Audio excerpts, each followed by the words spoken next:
Alors ce matin, on a parlé de la paracha de Kadesh Likol Bechor. On avait discuté qu'il y avait des différentes coutumes. Où est-ce qu'elle est placée exactement cette partie de la prière? Est-ce qu'elle est intégrée dans la prière de tous les jours? Est-ce qu'elle vient après? Elle vient avant Baruch She'amar ou après Alelu Shabeach? Bon, on a conclu ce qu'on a dit ce matin. Aujourd'hui, ce soir, je voudrais juste aborder un petit peu à propos de cette paracha. Alors, quand on regarde dans la paracha, déjà, il y a un commandement que Dieu il demande à Moïse de transmettre au peuple juif. Mais, assez étonnant, il y a beaucoup de va-et-vient, si on veut, dans cette paracha. Parce que quand on regarde très bien, regardez qu'est-ce qui est décrit. Kadesh Likol Bechor. Bon, déjà, c'est quoi Kadesh Likol Bechor? C'est de sanctifier le premier-né. Soit le premier-né des êtres humains, évidemment, Kol Bechor, et aussi des animaux, le premier-né qu'il faut amener au Beth Amikdash, soit au Kohen, etc., sans entrer dans les lois.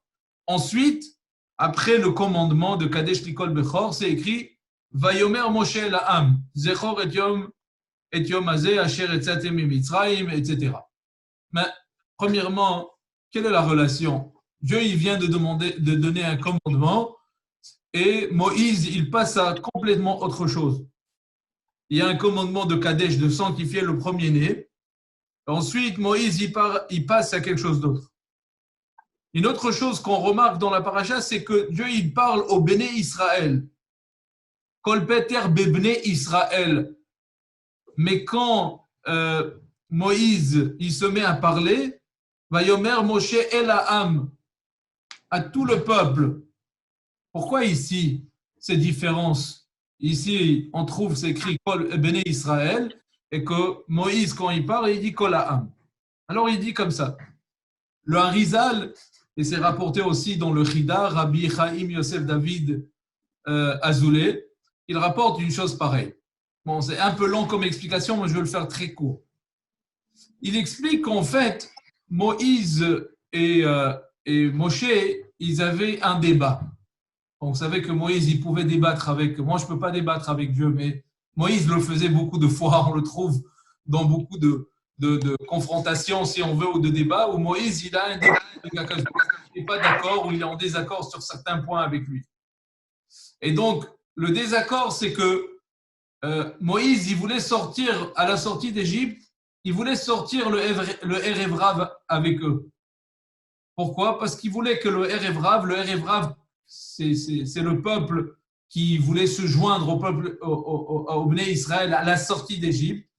Et donc, le Erev Rav, c'était justement ce peuple qui voulait se joindre ou se convertir au judaïsme dans ce temps-là et aller au Har Sinaï avec le peuple juif.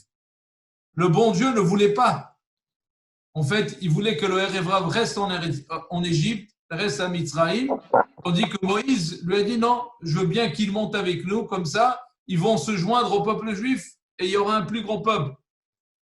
Et donc, c'est pour cela que Kadesh Likol Bechor, quand Dieu y parle, la première mitzvah que le peuple juif reçoit après la sortie d'Égypte, c'est justement de Kadesh Likol Bechor, de sanctifier le premier-né. Et donc, quand Dieu y parle, dans le pasouk, c'est les Béné Israël. Ça veut dire de exclure le Erev Rav. Mais quand Moïse, qui craignait que s'il allait donner le premier commandement juste au Béné Israël, juste au peuple juif, il craignait que le Erev Rav allait faire demi-tour et retourner en Égypte, lui, il se met à leur donner une mitzvah qui est pour tout le monde, comme c'est écrit, Vayomer Moshe El Ha'am au peuple, et non seulement au Béné Israël. Ça veut dire incluant aussi le Erev Rav.